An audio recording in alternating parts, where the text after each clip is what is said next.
Есік көрген қалыңдыққа беташар жасау қаншалықты дұрыс. Қазақ халқының тағылымды салт дәстүрлері жетерлік. Соның ішінде беташардың тарихи тамыры тереңде жатыр. Аталмыш салттың негізгі мақсаты жаңа түскен келіншекті туған туысқандарға таныстырып, ағайынның батасын алу. Уақыт өткен сайын беташардың мән мағынасы жоғалып барады. Оның ішінде бұрын тұрмыста болған әйелдің бетін ашу жиілеп кетті. Осы орайда қызылордалық аналар салт дәстүрдің мән мағынасын жоғалтпауға шақырады. Қызылордалық кейуана Хадиша Әлімжанова 7% анасы. Бүгінде 4 келін тәрбиелеп ұрпақ сүйіп отыр. Саналы ғұмырында талай бейнетті де көрді.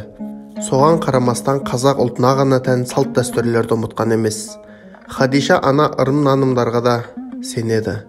Әрбірінің астарында үлкен мән мағына жатқанын айтады. Қазақ өте керемет ұлт. Тарихы бай, салт дәстүрлері жетеді. Өкінішке орай қазір беташардың мағынасы жоғалып барады. Әйел адам неше мәрте тұрмысқа шықса да, оның беті бір рет ашылу керек. Бұрын есік көрген ажырасқан қалыңдыққа беташар жасауға қарсымын дейді қызылордалық кейуана. Жуырда Хадиша апай ауылда өткен кішігірім тойлардың біріне қатысқан. Туысқан інісі үйленіп, жақын ағайындарға дастархан жайылыпты. Қызылордалық кейуана той басталар бұрын қалыңдықтың бұрын тұрмыста болғанын білген. Үйленгелі жатқан жігіттің ата-анасы да бұл жайтты қонақтардан жасырғалы келген екен. Шындықтың беті ашылғаннан кейін Хадиша апай беташарды ұйымдастыруға қарсылық білдірді. Келін бала бұрын тұрмыста болған екен. Оның үстіне 3 жасар баласы бар көрінеді. Бұл ретте беташар ұйымдастыру орынсыз ғой.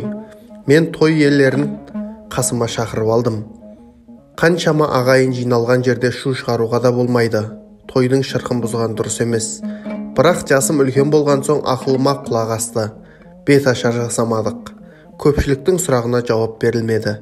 Дастархан басында жастарға батамызды беріп тарқастық дейді Хадиша әжей. Беташардың тоқтатылғанына жаңа құдалар өкпелеген көрінеді. Дегенмен салт дәстүрге сай бұрын есік көрген келіншекке беташар жасалмады.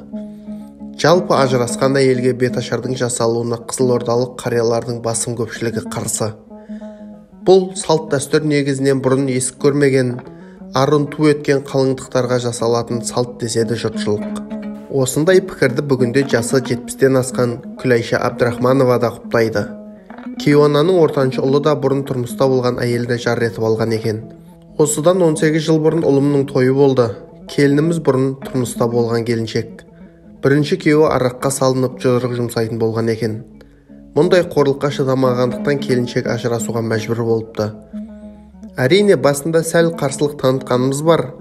Ұлымның есік көрген жанмен отбасы құрғанын қаламадым.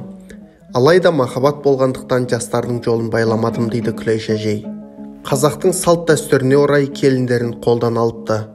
Құдалар алыс-беріс ырымдарында жасаған. Алайда қызылордалық кейуана әу баста келінге беташардың жасалмайтынын айтқан. Оның үстіне қалыңдық ақ көйлекте кимеген екен. Қонақтарды алдағанымызбен Құдайды алдай алмаймыз ғой. Құдаларыма барлығын түсіндіріп айттым. Келіннің қалың малын төледім. Алайда ұлымның әйеліне қалыңдық көйлегін кигізбедім. Жастар тойын мейрамханада атап өттік. Барлығын салт дәстүрімізге сай ұйымдастыруға тырыстық. Келінім бірінші күйеуімен мешітте неке қидырмаған екен. Сол себепті мұсылмандарша неке қидыру рәсімін ұйымдастырдық.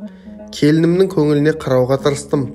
Дегенмен салтымыздан аттауға болмайтын ескердім дейді Күлайша апа. Бүгінде Күлайша әжейдің ұлы өбірлі-шүбірлі жарымен тату тәтті ғұмыр кешіп жатыр. Араларында даудамай кикілжің туған емес. Келіні де беташар жасалмады деп қайын жұртының бетіне басқан адам емес екен.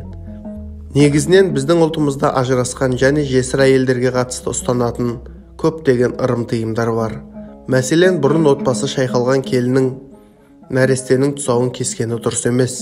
Сондай-ақ мұндай әйелдерді сырға салу салтына қатыстырмаған абзал. Әрине, мен біреуді бөлу жарудан аулақпын. Дегенмен бұл ежелден келе жатқан дәстүріміз. Әр салттың астарында үлкен мән жатыр деп ойын түйіндейді кейуана.